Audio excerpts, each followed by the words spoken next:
जैसे कि हमने अभी पिछली स्लाइड में बात की कि हमारे पास वो रिएक्शंस बहुत स्पॉन्टेनियसली होते हैं जिनमें एनर्जी रिलीज़ होती है।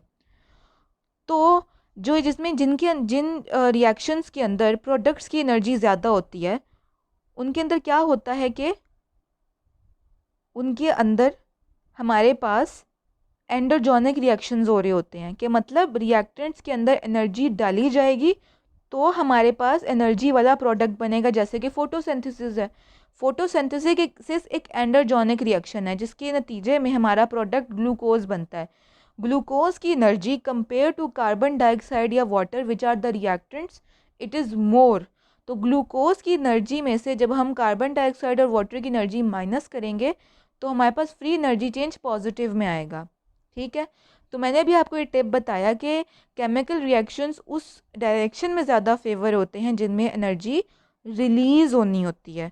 तो देयरफॉर अगर हमारे पास फ्री एनर्जी चेंज पॉजिटिव आता है तो दैट मीन्स कि रिएक्शन रिवर्स डायरेक्शन में फेवर होगा, कि मतलब बजाय के आपका direction of the chemical reaction towards products हो जिनमें प्रोडक्ट्स की एनर्जी ज़्यादा बननी है, हमारा जो डायरेक्शन है वो उल्ट हो जाता है कि हाई एनर्जी वाले प्रोडक्ट्स वापस सिंपल एनर्जी वाले रिएक्टेंट्स में तब्दील होना शुरू हो जाएंगे, चूँकि प्रोडक्ट्स जब रिएक्टेंट्स में टूटेंगे तो एनर्जी रिलीज़ होगी और एक्सोजोनिक रिएक्शंस को प्रेफर होते हैं, स्पॉन्टेनियसली होते हैं।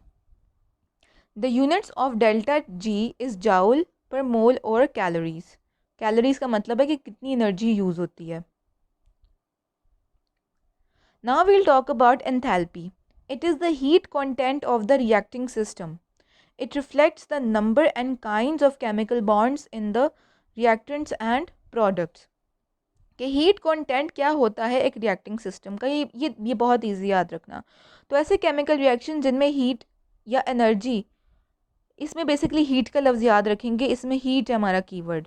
ठीक है, एक्सर्जोनिक और एंडरजोनिक में एनर्जी का लफ्ज़ आपने इस्तेमाल करना है, कीवर्ड याद रखिए। मेटाबॉलिक एनाबॉलिक और कैटाबॉलिक रिएक्शंस में आपने सिंपल और कॉम्प्लेक्स रिएक्टेंट्स एंड प्रोडक्ट्स के नाम याद रखने हैं एज अ कीवर्ड, और एंथैल्पी में आपने हीट का नाम याद रखना है। तो ऐसे केमिकल रिएक्शन जिनके अंदर हीट रिलीज़ होती है उन्हें एक्सोथर्मिक रिएक्शन कहा जाता है। ऐसे रिएक्शन जिनमें थर्मल एनर्जी रिलीज़ होती है, एग्जिट होती है, those are known as a exothermic reactions. So जब एनर्जी रिलीज़ हो जाएगी इसका मतलब क्या है कि प्रोडक्ट्स की हीट कंटेंट कम है। तो जब प्रोडक्ट्स का हीट कंटेंट कम है और रिएक्टेंट्स का हीट कंटेंट ज़्यादा है तो इसका मतलब क्या है कि प्रोडक्ट्स का heat content come minus the reactants का हीट कंटेंट ज़्यादा, तो हमारा एंथैल्पी चेंज नेगेटिव में आएगा। कि फॉर एग्जांपल प्रोडक्ट्स में 6 जाउल हीट है लेकिन रिएक्टेंट्स की जो हीट थी वो 12 जाउल थी। तो रिएक्टेंट्स ने जब प्रोडक्ट्स बनाए और हीट रिलीज़ हो गई, तो हमने जब प्रोडक्ट्स और रिएक्टेंट्स की हीट चेंज को माइनस किया, 6 माइनस 12 किया, तो -6 एंथैल्पी चेंज आया। तो जब डेल्टा एच या एंथैल्पी चेंज या heat energy difference between products and reactants हमने निकाला और वो नेगेटिव में आया, तो it means that the product heat content is less than that of reactants. Reacting systems that take up heat from their surroundings are known as endothermic and they have positive values of delta H. तो इसका मतलब क्या है कि reactants की heat content कम थी, reactants में हमने हीट डाली, तो इसका मतलब क्या हुआ कि प्रोडक्ट का हीट कंटेंट बढ़ गया। तो जब प्रोडक्ट का हीट कंटेंट बढ़ जाता है और प्रोडक्ट का हीट कंटेंट बढ़ने से उसका हीट कंटेंट ज़्यादा हुआ, तो इट मीन्स कि इसका मतलब क्या हुआ कि it is a endothermic reaction. हमारे पास प्रोडक्ट की हीट कंटेंट बढ़ी हुई थी और जब हमने प्रोडक्ट की हीट कंटेंट को माइनस किया रिएक्टेंट की हीट कंटेंट का, तो पॉजिटिव एंथैल्पी चेंज आया। ठीक हो गया। And the unit is for enthalpy changes joule per mole और कैलोरीज पर मोल। यहाँ पे अगर कुछ बच्चों को कन्फ्यूजन हो रही है तो मैं ये बात लेक्चर नोट्स में अभी आपको समझाऊंगी, so don't worry at all. Now will talk about entropy. It is a thermodynamic function that describes the randomness and disorder of molecules based on the number of different arrangements available to them in a given system or reaction. तो थर्मोडायरेक्ट एक entropy एक ऐसा thermodynamic function है जिसमें हम randomness या disorder of molecules के बारे में डिस्क्राइब करते हैं based on the number of different arrangements, कि अगर एक मॉलिक्यूल या रिएक्टेंट्स कॉम्प्लेक्स हैं लेकिन प्रोडक्ट सिंपल है तो उसका एंट्रोपी चेंज ज़्यादा होगा, कि जितना कॉम्प्लेक्स प्रोडक्ट होगा और जितना सिंपल रिएक्टेंट होगा तो उतना ज़्यादा उनका एंट्रोपी चेंज है। तो रैंडमनेस और डिसऑर्डर ऑफ मॉलिक्यूल्स की बेस पे जो चेंज आता है वो एंट्रोपी कहलाता है। मतलब ये कि फॉर एग्ज़ाम्पल जब हम बात करते हैं फोटोसिंथेसिस की, तो फोटोसिंथेसिस में हमारे जो रिएक्टेंट्स हैं वो सिंपल होते हैं। Carbon dioxide and water are simple compounds and they make a complex molecule which is glucose. तो ग्लूकोज का जब आप मॉलिक्यूल ड्रॉ करोगे C6H12O6, तो उसके अंदर क्या हुआ, कॉम्प्लेक्सिटी बढ़ गई कंपेयर टू रिएक्टेंट्स जिनके अंदर CO2 और H2O है। तो डैट मीन्स कि फोटोसिंथेसिस की जो रिएक्शन है उसमें बहुत एंट्रोपी चेंज होती है। So when the products of a reaction are less complex or more disordered, it can be either way, then the reaction is said to proceed with a gain in entropy. That gain can be either in any way. For example, photosynthesis की reaction में reactants हमारे simple थे, product complex है which is glucose, लेकिन cellular respiration में हमारा reactant glucose है which is complex और प्रोडक्ट्स कार्बन डाइऑक्साइड और वाटर सिंपल हैं। तो फोटोसिंथेसिस के रिएक्शन में reactants simple, product complex, so there is an entropy change. Similarly in cellular respiration the reactant is complex but the products are simple, so there is entropy change उधर भी as well.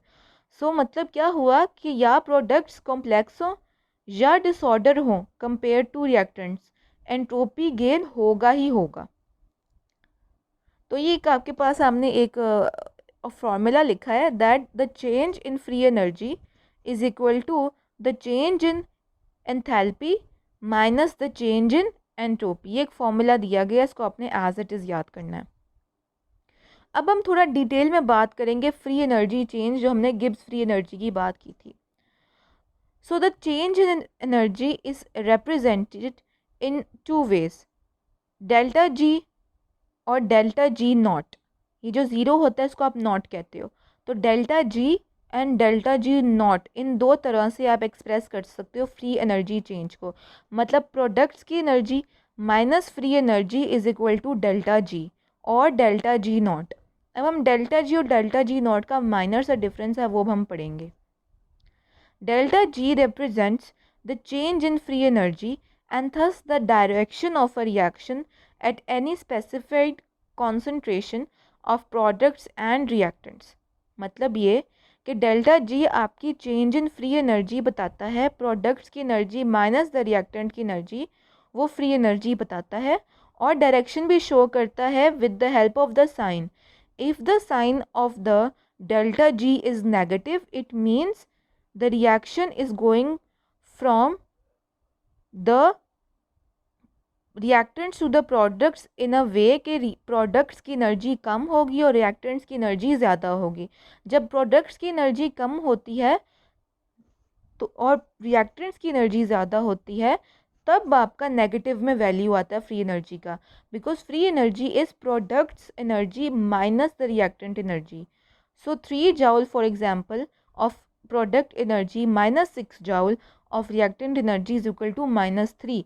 तो ये -3 क्या show करता है कि reactant का energy content ज़्यादा था और प्रोडक्ट का एनर्जी कंटेंट कम था, तो डायरेक्शन ऑफ रिएक्शन भी ऐसा ही होगा हमारा। और सबसे इम्पॉर्टेंट बात जो डेल्टा जी और डेल्टा जी नॉट में फ़र्क है कि डेल्टा जी में कोई भी स्पेसिफाइड कॉन्सेंट्रेशन हो सकती है प्रोडक्ट्स को रिएक्टेंट्स की, कि मतलब आपके प्रोडक्ट्स 2 मोल हो सकते हैं, 3 मोल हो सकते हैं, रिएक्टेंट्स भी 3 mole 2 mole, doesn't matter, the concentration is at any specified concentration.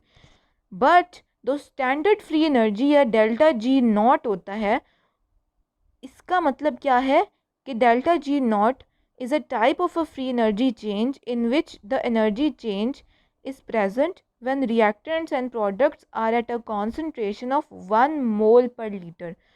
तो जब हमने कॉन्सेंट्रेशन स्पेसिफाई कर दी रिएक्टेंट्स और प्रोडक्ट्स की, that is 1 mole per litre, then it becomes a standard free energy change और the delta G naught. Free energy change can happen at any specified concentration of products and reactants, but standard free energy change occurs at a standard concentration, that is 1 mole per liter. Now the sign of delta G predicts the direction of a reaction. ये बात हमने अभी detail में discuss की, दोबारा discuss करेंगे. Delta G can be used to predict the direction of a reaction at a constant pressure and a temperature. So consider a reaction A is to B. तो negative कब होगा हमारा delta G? Delta G हमारा तब negative होगा जब there is a net loss of energy. तो हमने ये बात पढ़ी थी कि नेगेटिव फ्री चेंज का मतलब क्या है? एक्सर्जोनिक रिएक्शन. और एक्सर्जोनिक रिएक्शन वो रिएक्शन होते हैं जिनमें एनर्जी रिलीज़ होती है, और जिन रिएक्शंस में एनर्जी रिलीज़ होती है उनके रिएक्टेंट्स की एनर्जी ज़्यादा होती है, प्रोडक्ट्स की एनर्जी कम होती है, और वो जो एक्स्ट्रा एनर्जी है वो रिलीज़ हो जाती है, एग्जिट हो जाती है. तो मतलब क्या कि अगर डेल्टा जी का साइन नेगेटिव है, there is a net loss of energy. The reaction goes spontaneously because exergonic reactions, the kind of reactions which release energy, they occur spontaneously. A is converted to B and example is of a exergonic reaction. अब right side पे आप slide देखें या diagram या figure देखें कि जो A है हमारे पास एक्स एक्सिस के ऊपर प्रोग्रेस ऑफ रिएक्शन है, वाई एक्सिस पे आपकी फ्री एनर्जी है. तो आप देखें कि ए का लेवल कंपेयर टू बी ऊपर है, बी नीचे है प्रोडक्ट और ए ऊपर है. तो इनकी जो हाइट बेसिकली शो कर रही है इनमें कितनी एनर्जी है. तो ए की एनर्जी कंपेयर टू बी ज़्यादा है. A is the reactant which has what more energy compare to the B which is the product. Product has less energy. So when A is converted to B, energy is released and it A is converted to B. तो ये जो change आ रहा है ना आपको, delta G negative नज़र आ रहा है. It is why because delta G हम निकालते कैसे हैं? Product energy minus the reactant energy. तो B की एनर्जी चूँकि A से कम है, तो देयरफॉर एक तो रिएक्शन भी स्पॉन्टेनियसली हो रहा है, एनर्जी रिलीज़ हो रही है. दूसरी बात ये, प्रोडक्ट की एनर्जी कंपेयर टू रिएक्टेंट की एनर्जी कम है, देयरफॉर हमारा डेल्टा जी का साइन भी नेगेटिव है और रिएक्शन भी स्पॉन्टेनियसली हो रहा है. लेकिन जब आपका डेल्टा जी पॉजिटिव है, that is when delta G is positive, there is a net gain of energy. तो मतलब क्या कि हम इसी रिएक्शन को जो ये आपको लेफ़्ट साइड राइट साइड पे नज़र आ रहा है, इसी को हम उलट कर दें, इसका मिरर इमेज ले आएँ जो कि ये है, रिवर्स कर दें, तो क्या होगा कि जब B A में कन्वर्ट होगा, ठीक है, अगर B को A में कन्वर्ट होना है तो B को क्या चाहिए? B को एनर्जी चाहिए, तब जाके वो A में कन्वर्ट होगा. क्योंकि B में क्या है, B जोन सा है उसकी एनर्जी कम है, A की एनर्जी जो कि हमारा इसमें नज़र आ रहा है एज अ प्रोडक्ट ज़्यादा है. So B needs energy to form A. तो जिस रिएक्शन को एनर्जी चाहिए होती है वो एंडरजोनिक रिएक्शंस होते हैं, और जिन रिएक्शंस के अंदर प्रोडक्ट की एनर्जी कंपेयर टू रिएक्टेंट की एनर्जी ज़्यादा होती है, तो जब प्रोडक्ट की एनर्जी ज़्यादा होती है तो हमारा डेल्टा जी का साइन पॉजिटिव होता है. So energy does not go spontaneously from B to A. Why? Because B to A जाने के लिए आपको एनर्जी ज़्यादा चाहिए, और एंडरजोनिक रिएक्शंस क्या होते हैं? स्पॉन्टेनियसली नहीं होते. So that is why B to A हो तो सकता है लेकिन यूजुअली नहीं होता. Energy must be added to the system to make the system go from B to A, and thus the reaction is said to be endergonic.